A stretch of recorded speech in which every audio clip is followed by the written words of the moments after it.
अभिजीत है, सोनम जी तो मेरे घर आए थे और इन बच्चों के साथ शिवसेना पहले दिन से है। कल मैं सबको मिलने के लिए आया था।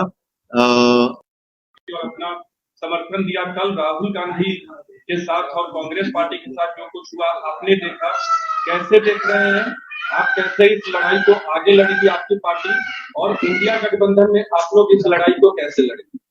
पहले एक बात तो मैं स्पष्ट करना चाहता हूं, सिर्फ कल मैंने समर्थन दिया ऐसी बात नहीं है। पहले दिन से मैं, अभिजीत है, सोनम जी तो मेरे घर आए थे और इन बच्चों के साथ शिवसेना पहले दिन से है।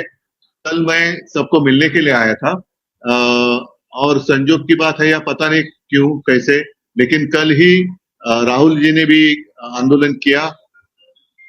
अगर हम देखें तो जिस बेरहमी के साथ सरकार इनके साथ पेश आ रही है या सुलूक कर रही है, ये कोई प्रजातंत्र का लक्षण नहीं है। ये तो अब बहुत सारे लोग कहने लगे कि इनसे तो अंग्रेज अच्छे थे। ऐसी बात क्यों करने लगे लोग? तो इसका मतलब ये है कि आज जो भी सत्ता में है, शायद उनके दिमाग में हवा चली गई है और वो हवा निकालने के लिए जनता को वक्त नहीं लगता है। आपका कार्यक्रम क्या होगा? आप दिल्ली में हैं, राहुल गांधी से भी मिलेंगे, कांग्रेस? अभी तो आना मिलना वो तो बात अलग है। मैं आया था अभिजीत और सारे बच्चों को मिलने के लिए, वो तो मैं कल मिला हूँ। अब देखेंगे आगे कैसे करना है। आपके माध्यम से अभी मैं पूरे देश के लिए बात कर रहा हूँ, ऐसे समझ लो।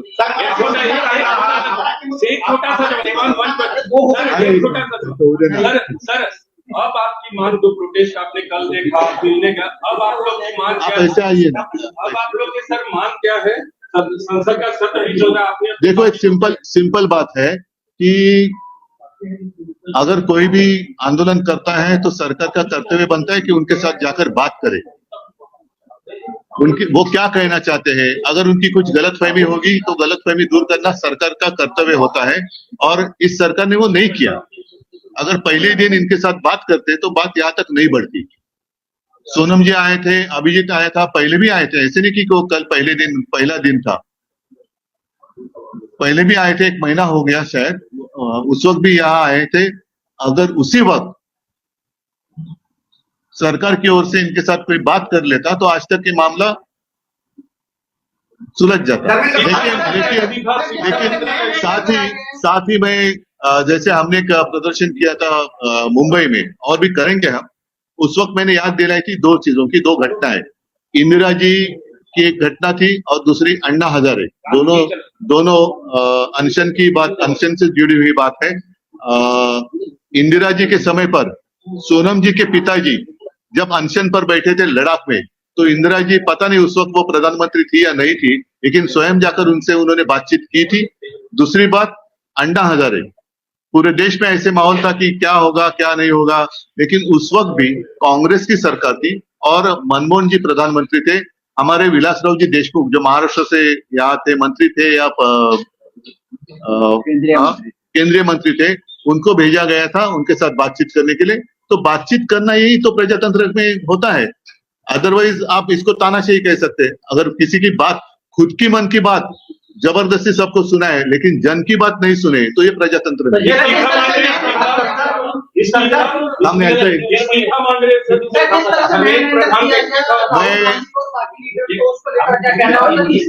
एक पहले आप हमारे आघाड़ी के जैसे बातों मत करो, आपस में पहले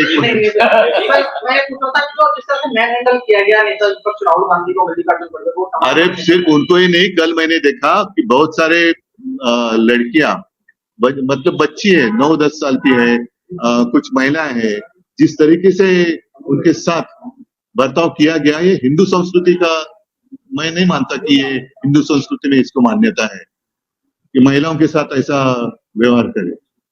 तो फिर रावण और आप में फर्क क्या है? इस्तीफे को लेकर आप लोग भी डटे हुए हैं। अगर बच्चे इस्तीफा मांग रहे हैं तो क्या उसमें गलत क्या है? उनका भविष्य का मामला है ना, एक व्यक्ति या पूरा देश का भविष्य, इसमें आपको चुनना है। सर, काल तुम्ही आंदोलनास्थळाला भेट दिली, फ्लॅशलाईट्स लावून तुमचं तरुणांनी जोरदार स्वागत केलं, तुमची प्रतिक्रिया पहिल्यांदा? मी पहिल्या दिवसापासून या सर्वांच्या मागे समर्थन देण्यासाठी आहे आणि उगाच काय काय मी करतोय काय हे सांगण्याची मला काही हौस नाहीये. परंतु तरुण हे आपल्या देशाचं भविष्य आहे. भाग्यविधाते ज्याला म्हणतो आपण, त्या भाग्यविधात्यांचं भाग्यच जर का तुम्ही चिरडून टाकणार असाल तर ती लोक का ऐकणार नाही. आणि ज्या वेळेला अशा तरुणांची तुम्ही झुरळ म्हणून निर्वत्सना करता तेव्हा तर मला असं वाटतं हे सहनशीलतेच्या पलीकडे आहे. आणि या मुलांना कोणीतरी एक आधार देण्याची गरज आहे. आज त्यांना जर आपण आधार दिला तर हे देशाचे भावी आधारस्तंभ देश वाचवू शकतील. पण आजच जर का ह्या आधारस्तंभाला तुम्ही तोडून मोडून टाकून हुकुमशाही लादणार असाल तर ही मुलं गप्प नाही बसणार. उद्याच्या आणि मुंबई आणि आणि मला असं वाटतं की सरकारचं लोकशाही आपण मानतो जगातली एक सगळ्यात मोठ्या लोकशाहीपैकी आपली लोकशाही असं आपण जर मानत असू आणि जर ती असेल तर तुम्हाला त्यांच्याशी जाऊन बोलण्यामध्ये कमीपणा कसला वाटतोय. पहिल्याच दिवशी म्हणजे असं नाहीये की काल पहिला दिवस होता, हे तर काल म्हणजे हा दुसऱ्या टप्प्याचा 20वा-25वा दिवस असेल. सोनम वांगचुकजींच्या उपोषणाचाच 20वा-25वा दिवस आहे त्याच्या आधीपासून. आणि त्याच्याही आधी 10-15 दिवस आधी एकदा अभिजित आणि सगळी तरुण मंडळी इकडे येऊन गेली होती. त्याच वेळेला जर का यांच्याबरोबर चर्चा केली गेली असती तर मला असं वाटतं की हा विषय सुटला असता. राज्यातील शेतकरी नेते आहेत, राज्यातील शेतकरी नेते आहेत, ते म्हणतात की देशभरात हे आंदोलन सुरू आहे, हे एक विचारधारा आहे, दहशतवादी विचारधारा. अशा लोकांच्या बोलण्याला किंमत देण्याची गरज आहे. शेतमालाला जरूर किंमत द्या पण अशा नेत्यांच्या बोलण्याला किंमत द्या. फडणवीस असं म्हणतात की फेसलेस आंदोलन आहे, त्याच्यामुळे त्याचं नेतृत्व त्यांचा फेसलेस म्हणजे तो पुसून जरा तो लेस झाला असेल म्हणून तो तेवढ्या पुरतं आरशात त्याला फेस लेस दिसला असेल, तो पुन्हा फेस आला असेल त्यांना. अराजकता मानवण्याचा पण यामागे प्रयत्न केला जातो. कारण असं आता मला पण वाटायला लागलंय. कारण ज्या तऱ्हेने सत्ताधारी वागतायत तर सत्ताधाऱ्यांचा डाव देशात अराजक आणण्याचा आहे का. आणि आता मला असं वाटतंय की जसं एक यांचा एक हातखंड आहे बदनामीचा की यांच्यामध्ये पाकिस्तानी घुसलेत तर मला असं वाटतं सत्ताधाऱ्यांमध्ये कोण पाकिस्तानी नाहीये ना. सरकार राजीनामा घेण्याच्या मूडमध्ये नाहीये. सरकार जे आहे सरकार जे आहे. सरकारने आता राजीनामा घेण्याच्या मूडमध्ये नाही. एवढं होऊन सुद्धा तुमचे सगळे खासदार पहिल्या दिवसापासून आंदोलनाला पाठिंबा दिलेला आहे. डेडलॉक कसं त्यांच्याशी चर्चा करा ना तुम्ही, चर्चा करा. जर मी माझ्या रविवारच्या त्या मुंबईत जे आंदोलन केलं होतं त्याच्यात एक गोष्ट म्हणजे काय राजाराणीची गोष्ट नाही, घटना सांगितली होती की कालच्या मे महिन्यात RSS कडनं एक असं स्टेटमेंट केलं गेलं होसबळेंकडनं की पाकिस्तान बरोबर चर्चेचे दरवाजे खुले ठेवले पाहिजेत. आता नेमकं पाकिस्तान बरोबर लढायचं की नाही लढायचं आणि या आंदोलनात पाकिस्तानचा हात असेल असं जर का या सत्ताधाऱ्यांना वाटत असेल तर त्या हाताच्या तोंडाबरोबर तुम्ही बोलता तर मग या देशातल्या विद्यार्थ्यांशी जे हे विद्यार्थी आपल्या देशाचे भाग्यविधाते आहेत त्यांच्याबरोबर बोलण्यात तुम्हाला कमीपणा का वाटतो. म्हणजे हे मला त्यांचं गणितच कळत नाही की पाकिस्तान बरोबर चर्चेचे दरवाजे उघडे ठेवा पण जे तुमच्या दारात आलेले आहेत तुमच्याकडनं काही अपेक्षा घेऊन आलेले बाळगून आलेले आहेत त्यांच्यावर तुम्ही लाठ्या चालवता.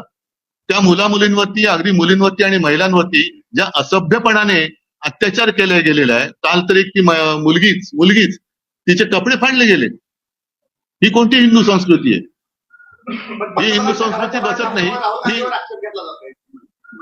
ही रावण संस्कृती झाली. केंद्र सरकार म्हणतंय की आम्ही चर्चेसाठी तयार आहे, मात्र धर्मेंद्र प्रधानचा राजीनामा आम्ही घेणार नाही. ही मस्ती झाली आणि ही ह्या मस्तीच्या विरोधातच सगळं आता देश पेटलेला आहे. ही राष्ट्रभावना आहे आता. नाही पण उद्या प्रकाश आंबेडकरांनी मुंबई बंदचे हात दिले, शिवसेनेचा पाठिंबा आहे का? मला काल येताना आल्यानंतर इकडे कळलं. मला असं वाटतं आता लोकांना रस्त्यावरती यायचंय, लोकांना रस्त्यावरून व्यक्त व्हायचंय. त्याच्यामुळे त्यांना त्याच्यापासून कोणी अडवू नये. काल सुद्धा तुम्ही बघितलं म्हणजे मी तिकडनं निघाल्यानंतर एक 9 वर्षाची मुलगी, तिची बहीण, तिचे वडील मुंबईच्या आंदोलनात अगदी कडेवरती घेतलेली लहान मुलं त्या डोक्यात खांद्यावर घेतली अशी लोक यांना रस्त्यावरती यायचे. आता त्यांनी येऊ द्या. कारण हे जे काय आहे हे अचानक हा उफाळून आलेला असंतोष नाही.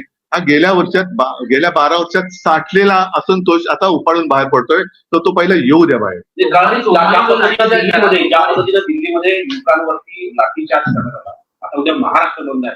महाराष्ट्रात देखील अशा घटना होतील अशा महाराष्ट्रामध्ये आता काल तुम्ही एक पाहिलं असाल की मी इथे निघण्याच्या वेळेलाच आदित्यने एक प्रेस कॉन्फरन्स घेतली आणि आम्ही युवा सेनेकडनं एक हेल्पलाईन सुरू केलेली आहे. आता एका मुलीचा व्हिडिओ मला कोणीतरी पाठवला.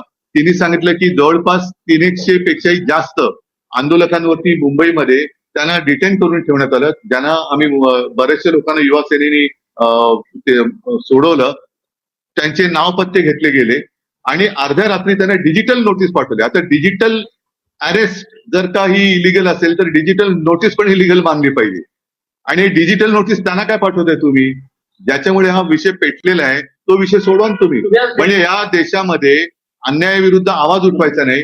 आवाज उठवला तर ते तुम्हाला चेपून काढणार. ही लोकशाही देश मानणार नाही. तुम्ही दोन्ही जवळ आहात, आता काही वेळात केजरीवाल तुम्हाला भेटणार आहे. काल जेव्हा राहुल गांधींचं आंदोलन झालं त्यानंतर केजरीवालांनी आरोप केला की काँग्रेस ही भाजपची बी टीम आहे. काँग्रेस जनता पार्टीचं आंदोलन दाबण्यासाठी काँग्रेसने आंदोलन केलं. बघू ना, मला ते काय बोलते ते कळू द्या. आणि मला असं वाटतं की आता सर्वांनीच तुझं माझं करण्यापेक्षा आपलं म्हणून या देशाच्या आणि मुलांच्या मागे उभं राहिलं पाहिजे. पण एकीच दिसत नाही सर. आता बघू ना, मी तर सगळ्यांच्या सोबत आहे. मी मुलांच्या सोबत आहे. म्हणून मी काल जाऊन अभिजितला भेटलो आणि त्या मुलांना मी म्हंटल मी भाषण करायला नाही, मी तुम्हाला वंदन करायला आलेलो आहे. कारण जी एक असं वाटत होतं आम्ही राजकारणामध्ये लढतो, पण एक कोणासाठी लढतो, तर ते कोणासाठी लढतो ती मुलं माझ्या समोर होती. आणि ते बघितल्यानंतर लक्षात येतं की आहे अजूनही आपल्या देशामध्ये तो एक मर्दपणा म्हणतो, अन्यायाविरुद्ध लढण्याची जी चीड म्हणतो ती जिवंत आहे. देवेंद्र फडणवीस सर, देवेंद्र फडणवीस पार्टी का बयान आया, आम आदमी पार्टी का बयान आया है कल प्रोटेस्ट के बाद कि ये जुगलबंदी है कांग्रेस और बीजेपी की, क्योंकि बीजेपी से लिंक बैठा हुआ है प्रोटेस्ट के लिए, गवर्नमेंट वहाँ पे मिलने के लिए नहीं गई और यहाँ पे कल गवर्नमेंट उनको मना। नहीं, जैसे मैंने कहा कि सरकार ने इन बच्चों के साथ बातचीत करनी चाहिए, वैसे विपक्ष ने भी आपस में बातचीत करनी चाहिए. तुम्ही दिल्लीत आहात, मुख्यमंत्र्यांचा वाढदिवस आहे. हो, शुभेच्छा द्यायला काहीच हरकत नाही. मुख्यमंत्री माझ्या शुभेच्छा आहेत आणि माझ्या शुभेच्छांमध्ये पाकिस्तानचा हात नाहीये. सर, देवेंद्र फडणवीस